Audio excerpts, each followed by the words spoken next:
Look at this. Now this is a crop of barley. So look how tall it is, and I'm not a midget before anybody thinks that. You can really smell the bees.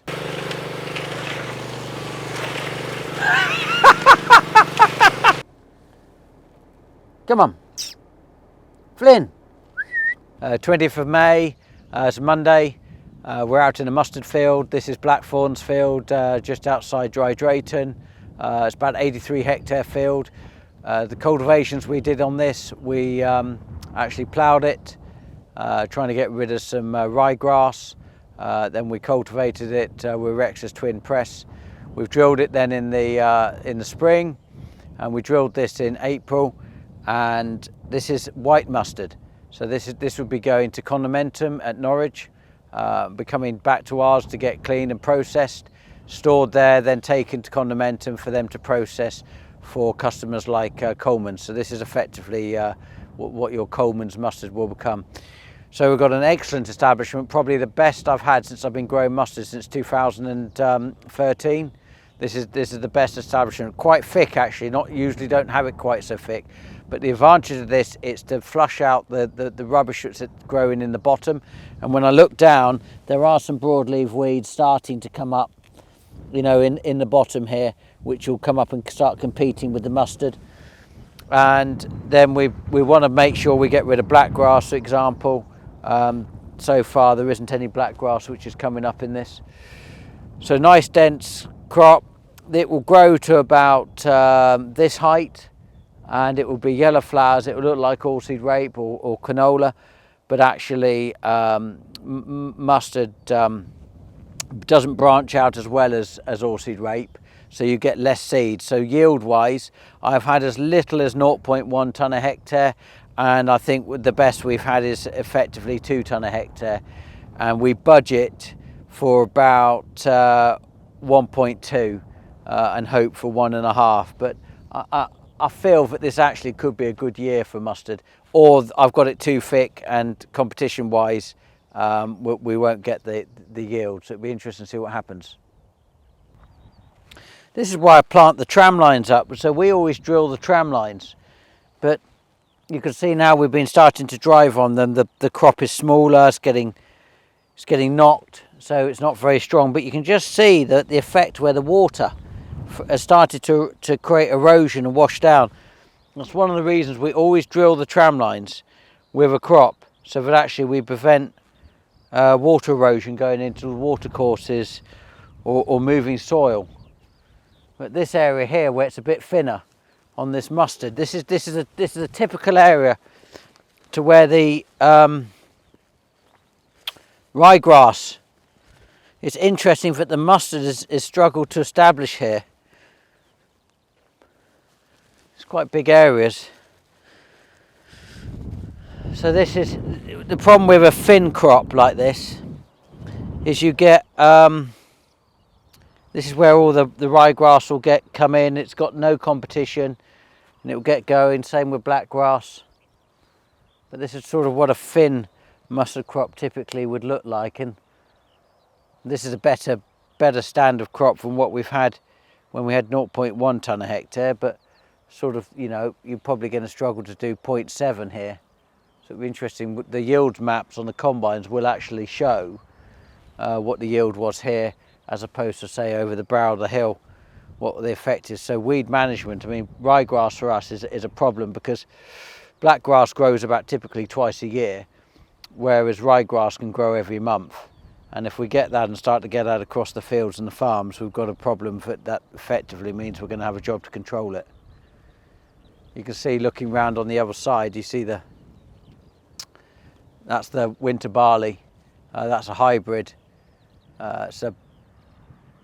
Looks well and it's clean. We're happy with how that looks.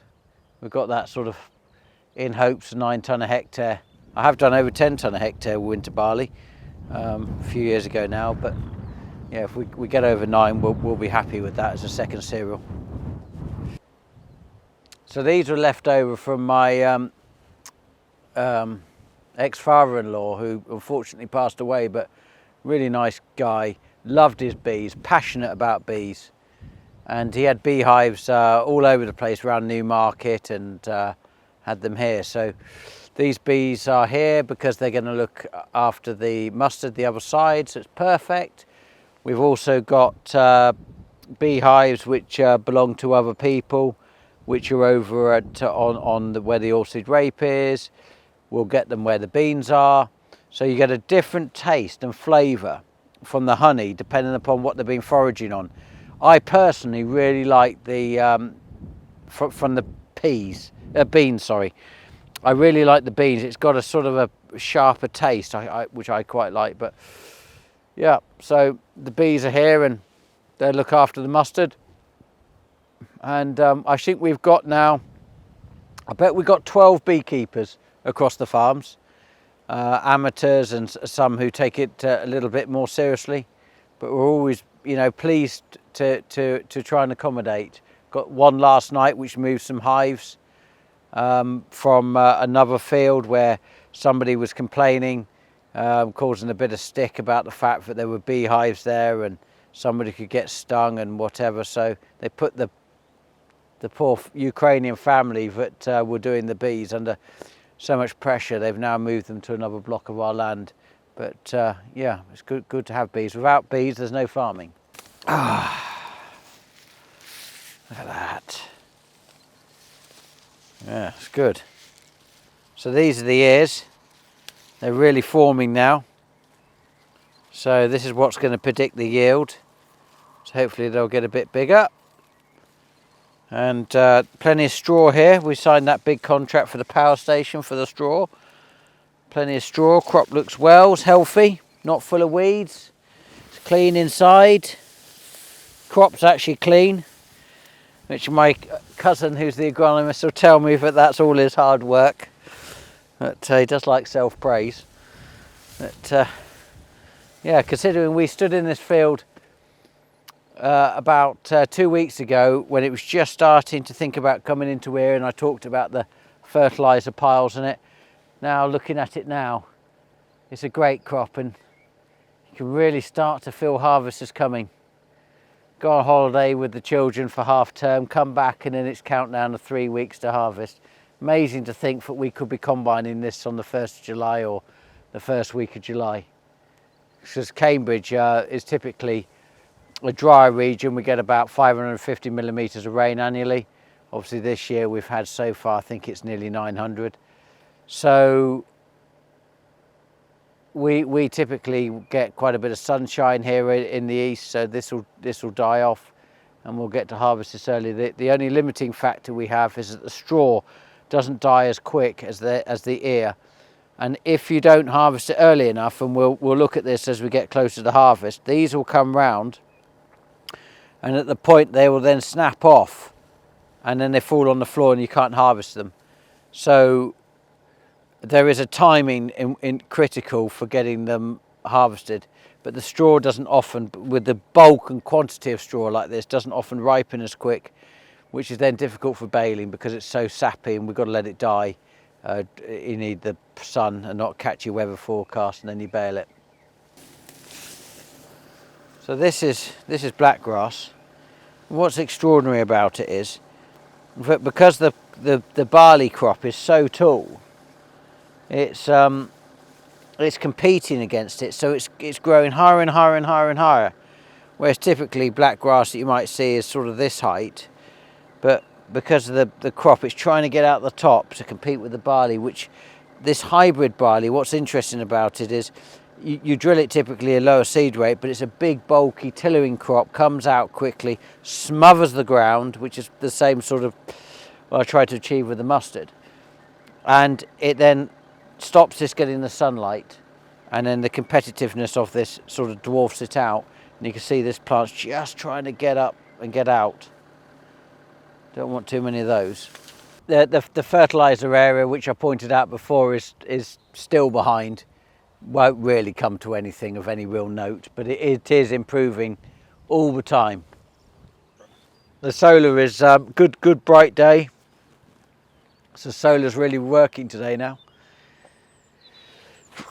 We currently got a project to we're down to as low as 30% now on the solar, whereas you know, prior to that we were up to 70%, but because we're doing a lot of cleaning on the in the grain hospital, we're finding that the solar can't keep up, so we're going to extend the solar in here and put on another sort of, it's about 240 kilowatts additional, so we've got 100 here, so we need about another 240 to actually get us up to about 70, 80. We can't really go much higher than that because the electricity is used at night, and then what we'd need is battery technology, because the fans often cool at night when there's no sun obviously generating electricity.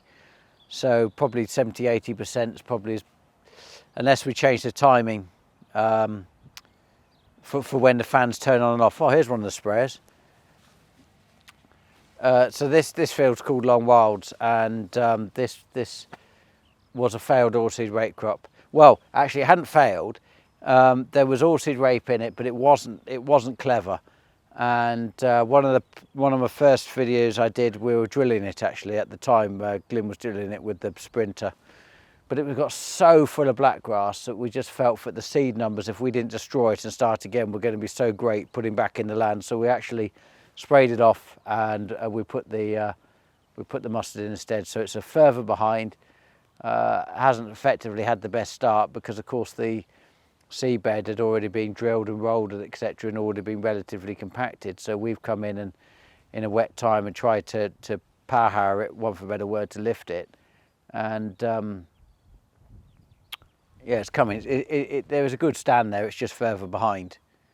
So we're in a critical time now for pigeons and flea beetle. Unfortunately, they're not putting the dressing on anymore, and that was the problem we now got with oilseed rape. I mean, we must have pulled up nearly 60% of the oilseed rape that we planted in the summer, purely down to, you know, establishment through either moisture related or through the cabbage stem flea beetle, and all down to the fact that you can't have an insecticide on the seed dressing. It's completely bonkers. So then we then go on with insecticides, trying to spray the crop, which then can kill anything being an insecticide, as opposed to having a specific one on a seed dressing, and then you importing stuff which has the same chemical being used elsewhere abroad. So it's double standards. So the oilseed rape area is like 70% lower than what it would have been, say, 6–7 years ago. And I think there'll be even less people grow it this year, but there'll be a lot of people who are in the same position, have had the battle, and the neonics is you know, effectively what's been the big concern. I remember being part of a trial at NIAB when they did it on the neonics, and they originally said, oh, it was killing bees, and in the end the beekeeper said they'd rather have the food source and lose 1 or 2 bees from the neonics than they would have no food source and suddenly you know, not be able to have their bees. And there was no consultation about it. It was just a decision that they made, and they just said, that's it, no neonics, and it didn't even go out for consultation. This is a great chap called Edmund. He was a student here actually, and we just sold him some stone. He just sent me a WhatsApp telling me he's pleased with the stone we sent him. So that's good. So yeah, he's built a proper track. These peas are coming up well actually. This is drilled with a sprinter. You can see because of the banding effect. They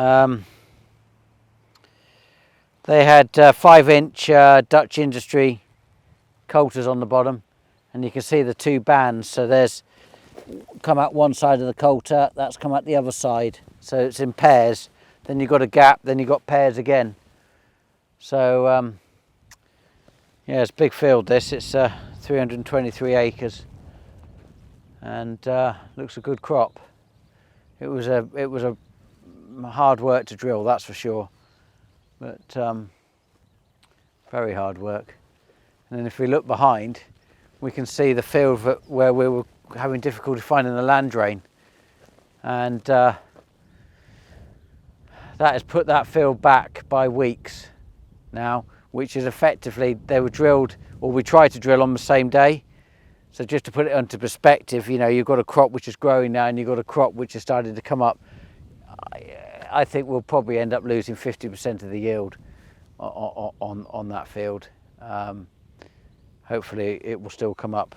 Let's go and have a look. So look, this is on the backwards crop. There's some black grass starting to come through. Obviously the wetter the field, the more likely you're going to have black grass. There's a pea coming through, it's pea. This one was drilled with a power harrow drill combination, so actually your coulter spacings are a lot closer.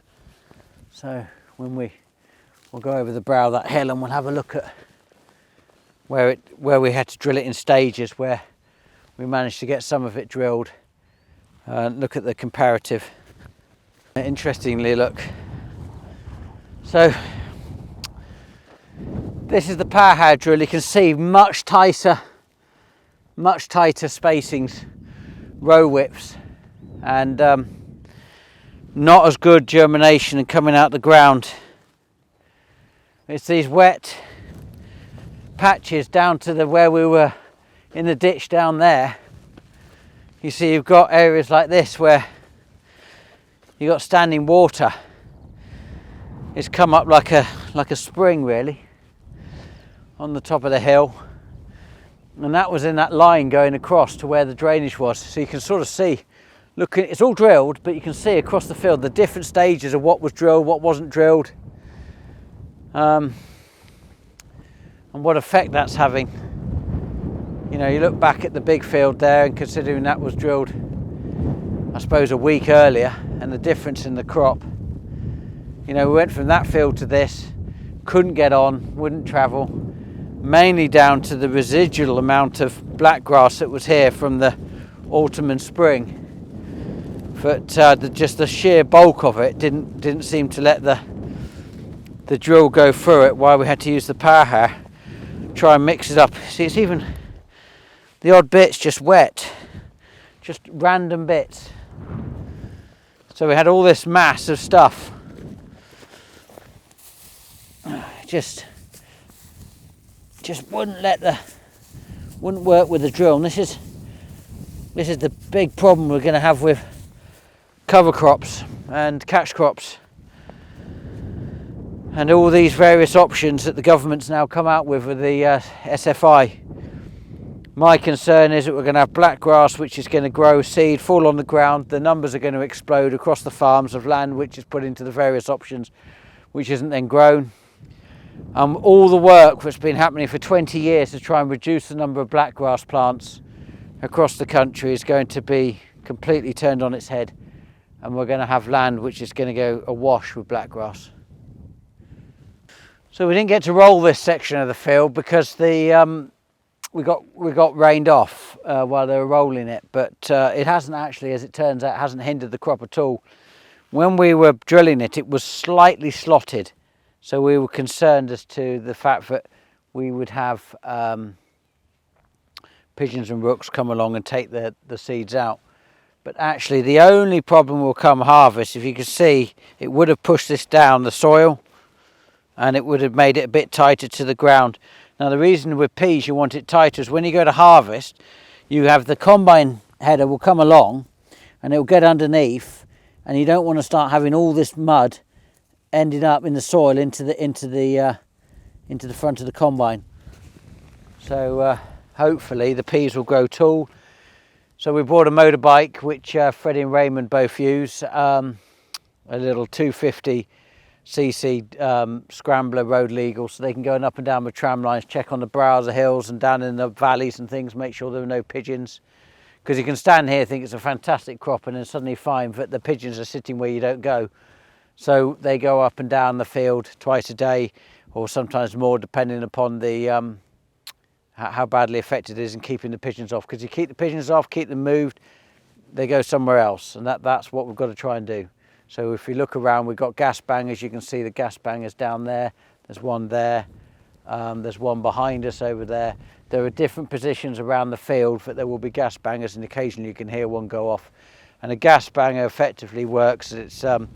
it's It's got a spark plug and a battery. It's got a timer on it, so we have a 3-hour delay in the morning, 3-hour delay at night, so we don't wake people up. So it goes off about 8 o'clock is the first bang. It will go off twice. It puts propane from a gas cylinder down the pipe, ignites off the spark plug, and so it replicates a shotgun. And the reason for that is because then the pigeon thinks it's deaf. So the pigeon then flies off because it associates that noise with being killed. So that's how you keep them from eating the crops. Otherwise they could completely decimate this. And what they do love is peas. The peas get a bit bigger, there goes a banger. The peas get a bit bigger and suddenly the pigeons come in and they just love the taste of it. So this is white mustard, which is the finished product from the fields. This has been through the cleaner, so that's why it's clean. You can see it's got this sort of pale yellow about it, not dissimilar to what the colour of mustard is in the pot or the powder. So this has been cleaned, stored, and then on demand gets taken to Condimentum factory, where they'll process this to make either goes to make a paste, which is what we're typically used to, and then there's the on the side of your steak plate, or goes to become powder. So you've got then the powder here, which is basically this dried, rolled, crushed, and then becomes the powder, and then they take the powder to make the paste. So this is there's probably more mustard in this shed than anywhere else in Europe. So there's the yellow, and then there's a brown mustard as well we've got in another store. And then we separate the 2 years. So we have last year one side, and then we've got this year, and then this will get transferred over so that the new harvest goes in here and ages a bit, so it comes a bit spicier. So the interesting thing about this mustard is it's vegan. And actually, when you analyse the crops we grow vegan crops. So the mustard, the wheat, the peas, etc. And we even got the oats, which are gluten-free, and they'll be going off to make milk for gluten-free for your porridge in the morning. So part of what we've got to sort out today is we've got to find the N20 or N18 or Newful. It seems to have multiple number of names depending on the manufacturer. It's a protein fertilizer which we put on the milling wheat, and we put on typically about 200 litres a hectare. Put it on the top, it raises the protein levels up because millers want above 13% for milling wheat. Some varieties struggle to produce 12, some produce 12.5 without assistance, but you need to be over 13. That's a standard contract you sell on. So we're just sorting that out, where our lorries will go and collect it.